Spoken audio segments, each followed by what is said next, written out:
Hoy nos acompaña en Carácter Sabana nuestro empresario destacado Jairo Trujillo Amaya. Jairo Trujillo es el actual presidente de Inaltra y Gestar Proyectos. Es ingeniero civil con maestría en planeación y desarrollo económico, especializaciones en mercadeo y evaluación de proyectos. Profesor asociado de la Universidad de La Sabana, de cátedras de mercadeo estratégico, gerencia estratégica, evaluación de proyectos en universidades como EAFIT y la Santo Tomás. Pues muchas gracias por atender esta invitación, Jairo, y gracias por contar con usted. No, Nico, me agrada mucho tenerte por aquí con tu equipo de compañeros, ¿no? Me alegra que anden en esos proyectos en la Sabana. La Facultad de Comunicación de la Sabana siempre se ha caracterizado por liderar todo lo Mm, que tiene que ver con la imagen de la Sabana en la comunidad, en los públicos que atiende. Y bueno, ustedes son un ejemplo más de eso. Gracias, Jairo. Quisiera empezar desde su juventud, ¿sí? Ujú. ¿Qué soñaba ese joven ingeniero, Jairo Trujillo, cuando empezó la universidad? O sea, ¿alguna vez pensó en llegar a construir esa hoja de vida que hoy tiene? Nunca, nunca. Yo estudié ingeniería civil porque unos buenos amigos de mi papá eran ingenieros civiles y fueron los fundadores de una firma de ingeniería y consultoría muy importante que hubo en Colombia, que se llamaba Hidroestudios. Yo no sé si eso todavía existe. Ok. Eh, y yo veía a ese ingeniero, a esos ingenieros amigos de mi papá, pues como personas que tenían una vida muy interesante, porque tenían que ir a salir a construir represas, a construir carreteras, y me llamaba la atención eso. Ok. Yo me veía de blue jean, de chaqueta de jean, de casco, y yendo por allá, echando carreteras y cosas de esas. Y así fue que decidí estudiar entonces ingeniería civil. Realmente yo empecé en la Universidad de los Andes Ok. y llegué hasta séptimo semestre en la Universidad de los Andes, ¿Y qué pasó cuando ahí? en 1971 yo lideré con otros estudiantes el primer paro en la Universidad de los Andes. Y entonces eso no les gustó mucho. Y salí y otros salimos de la Universidad de los Andes por ese motivo. ¿Eso en qué año fue, Eso perdón? fue en el año 71. Ok. Y encontré una universidad que me acogió, que fue la Santo Tomás, y allí terminé mi carrera, Ok. ¿no? ¿Le homologaron las materias que ya tenía o qué? Algunas, al principio no me querían homologar nada, pero después se dieron cuenta que el muchacho valía y entonces empecé a homologar rápidamente y recuperé el tiempo perdido. Ok, Mm, qué bueno. Esa fue la historia. Entonces, no, nunca pensé dedicarme a los negocios ni a las empresas. Yo diría que sí tenía una semilla de tipo social que provocó pues esa situación y que se generó en la Universidad de los Andes, porque la idea que uno tiene de la Universidad de los Andes es una universidad muy pragmática, ¿no? Muy técnica, Ujú. y realmente no, yo pude estudiar con excelentes profesores de la época temas de antropología, como Reinhold Dumatov, Ok. que fue el padre de la antropología aquí en Colombia. José de Recasens también era de esa época muy importante. Pude estudiar ciencias políticas con Fernando Cepeda Ulloa. Ok. Tuve profesores de cultura griega, por ejemplo, como Rafael Maya, que era un maestro de la literatura en Colombia. Y eso me dio la oportunidad de formarme en ciencias humanas. Y, y siempre marcó mi vida de una manera tal que después con el tiempo, las cosas, ahora que te vaya a contar seguramente, las cosas me fueron llevando por un rumbo que me permitieron ser empresario Ujú.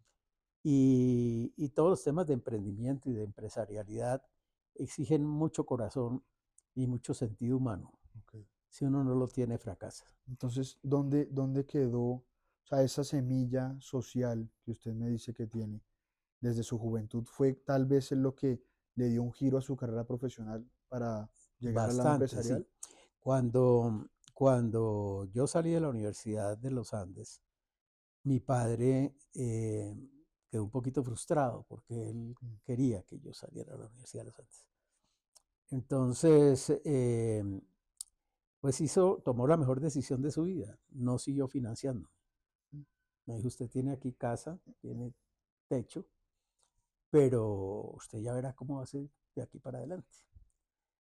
Entonces, de todas maneras, me tiró un flotador y habló con una persona del grupo Corona, de la organización Corona, la que Ok, hace los sanitarios, los sí, pisos, las baldosas. Esa es una organización muy fuerte que llevo yo en mi corazón, porque allí tuve los cimientos de lo que es el empresario que hoy en día soy. Fui a trabajar como estudiante en práctica a una empresa del Grupo Corona que se llama Grival, ok, que hace las griferías de los sanitarios. ujú, Y ahí me encontré con una persona muy querida que me orientó, me guió, me permitió trabajar ahí como estudiante en práctica, haciendo evaluación de proyectos de muchos de los proyectos que estaban realizando. Y ahí ok, aprendí evaluación de proyectos. mm, Eso hizo que antes de graduarme aún en el último curso en la Santo Tomás, yo fuera profesor de mis compañeros en evaluación de proyectos. ok, Fue mi primera wow, clase y siempre estuve vinculado a la universidad toda mi vida, ok. dictando algunas cátedras mientras yo hacía mi trabajo profesional en compañías importantes. Y la financiación de su carrera ya en la Santo Tomás la sacó de esa Sí, sí, práctica. sí, sí, sí. Ok, Gracias a mi papá, porque si no hubiera sido un muchacho medio díscolo, medio vago, mm, me haciendo imagino. quién sabe qué cosas. Y como persona y como empresario, ¿cuáles cree que fueron los retos más contundentes que se presentaron a lo largo del camino? Pues el primero, hacer una carrera dentro de una organización que a mi juicio ha sido de las organizaciones más importantes de este país, si no la más importante.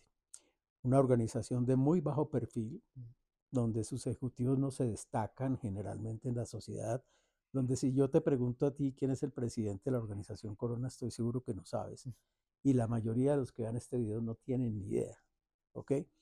Porque siempre ha manejado todas sus cosas con muy bajo perfil ok, y dedicada únicamente todos sus empleados y todos sus ejecutivos a hacer de la organización algo mejor. Allí aprendí principios de gestión centrados en la persona y el principio de respeto a esa persona, de desarrollo de esa persona, de estímulo a la persona, es lo que ha hecho de la organización Corona lo que es mm, el producto de esas personas, miles de personas que wow, trabajan alrededor de la mm, organización Corona en todas sus empresas y en el mundo hoy en mm, día. Y ahí lo aprendí, ahí lo aprendí. Entonces, para mí, para esa pregunta que me haces, para mí Corona fue muy importante, porque ok, fue la base del sentido empresarial que yo tengo. claro, Y crecí pasando por muchos puestos. Yo fui supervisor de un restaurante en una de las fábricas de Corona. Fui jefe de un almacén de suministros. Fui jefe de mantenimiento, de sostenimiento. Supervisé algunas áreas. Hasta que así corrí por la organización Corona y llegué a ser gerente general de mercado y ventas de todo el grupo Corona. Y estando en eso, pues me retiré del grupo. ¿y qué, por qué? Un día me llamó a mi oficina de la organización Corona. Yo ya llevaba 13 años, Mm, 14 años tal vez allá. En ese momento me llamó a alguien en Corona y una de mis secretarias pasó y me dijo, Jairo, doctor, decía, doctor, tiene una llamada del presidente de Ecopetrol. Yo como gerente de la organización Corona de mercado y ventas, pues lo primero que se me ocurrió fue se le dañó el sanitario al presidente de Ecopetrol y entonces va a poner una queja. Entonces pásemelo a ver qué dice. Y el que llamaba era Alfredo Carvajal Sinisterra, uno de los socios propietarios de Carvajal S.A., que en ese momento estaba como presidente de Ecopetrol. Y me dijo, Jairo, yo quiero hablar con usted para hacerle una propuesta. Nos podemos ver en el club de ejecutivos, almorzamos y yo le explico. Y él me dijo, después de una reunión muy amena y muy larga, en síntesis, me dijo, yo quiero que usted venga a trabajar conmigo a Ecopetrol, porque Y tenemos la idea de armar una organización muy importante, pero yo tengo que hacerla con alguien del sector privado, que entienda los temas del sector privado, porque por el tema que le voy a explicar después, que si acepta, pues ya le explicaré. Entonces yo le dije que no aceptaba, que yo no me iba de Corona, porque pues yo era un hijo querido de Corona, yo no, mi mundo, los linderos del mundo mío eran Corona, Mm, no tenía para qué salir de ahí, nadie sí. me estaba echando. Había hecho una carrera maravillosa, muchos en Corona se jactaban de cómo uno puede crecer en Corona, que eso lo han hecho otros también. Y por lo tanto yo no iba a irme de Corona. Él me dijo, hombre, piénselo y hablamos. Y luego me llamó, lo pensé, nos tuvimos otro almuerzo y en el almuerzo le dije, mire, perdóneme, don Alfredo, pero yo vengo aquí es para decirle, no, ese almuerzo, esa inversión de ese almuerzo se perdió. Entonces me dijo, no me diga, entonces usted, ¿cuántos años tiene, señor Trujillo? Le dije, yo tengo 34 años, voy para 35. Me dijo, muy bien, entonces usted, un tipo de 34 años que va para 35, tiene un proyecto de vida, un plan de vida de pensionarse en Corona. Bonito plan de vida. Y eso me hizo vibrar el corazón. Entonces, yo me fui pensando eso para la casa. Le Y generó al otro esa, día él me llamó y me dijo, ¿qué hubo? ¿Pensó en lo que hablamos? Y le dije, sí, le acepto la propuesta. lo logró. Lo logró. Ahí aprendí algo muy importante que siempre he tenido presente en mi vida, y es que todos, cada uno de nosotros es un costal de emociones. Somos animales, racionales, etcétera, pero fundamentalmente somos un costal de emociones. Y actuamos y reaccionamos y hacemos de acuerdo a las emociones que nos Mm, afectan. Eh, y eso lo he seguido siempre toda mi vida, porque en la medida en que uno entiende que las personas que están con uno son un costal de emociones, yo entiendo que estoy aquí con personas que son un costal de emociones, pues esas emociones afloran y son las que impulsan a las personas en los nuevos retos, en las nuevas estrategias, en las nuevas aventuras que la vida le propone a uno. Uno muchas veces, ustedes lo ven en la universidad, lo vieron en su colegio, el mundo es el límite, ¿no? Como los linderos del sitio donde está. Entonces uno cree que el mundo es la universidad, uno cree que el mundo es el colegio. Y de pronto descubre, cuando tiene que irse o cuando explora un poquito más allá, que el mundo es mucho más amplio. Y eso afecta en alguna medida las emociones de las personas cuando dicen, yo me voy a proponer nuevos retos. Generalmente uno se propone nuevos retos, sí, porque piensa que racionalmente construye una idea de aquello que puede hacer allá, pero lo que realmente lo anima es la emoción de sentirse allá, mm, de soñar. de soñar. Los sueños son producto de esas emociones. Y me fui para Ecopetrol. Quisiera tocar un tema que sin duda es fundamental y muy importante en su vida. Me atacó el cáncer, gracias a Dios. Ese es Ah, el, investigaron muy bien. ese es el título de su libro, Así es. ¿sí? Y quería preguntarle qué lo llevó a dar las gracias frente a una circunstancia que a veces puede ser un poco bastante triste, bastante desoladora.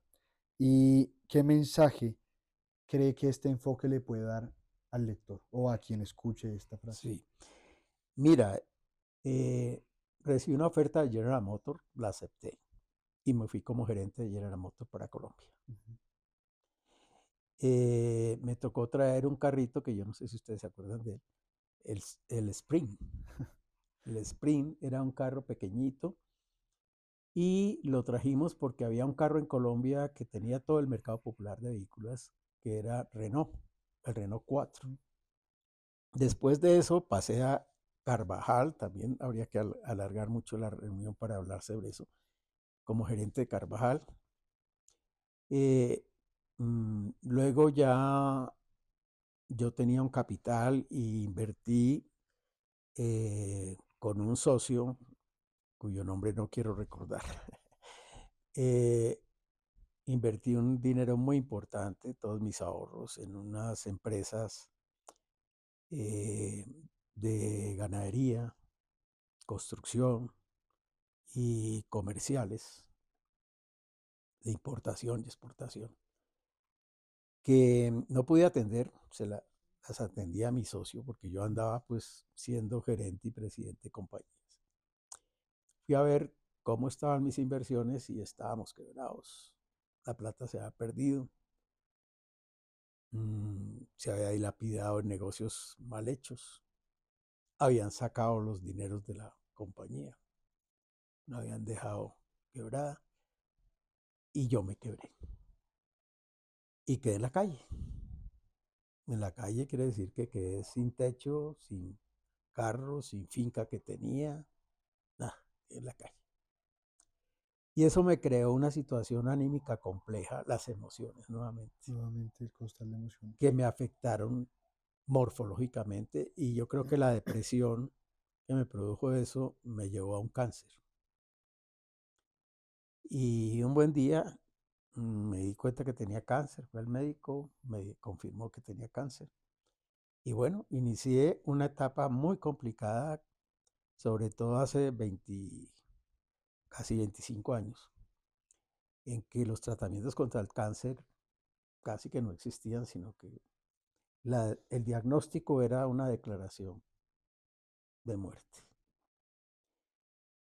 Eh, yo estaba muy enfermo, pesaba 40 kilos. Me había alejado de todo el mundo, estaba deprimido y no quería saber de nadie.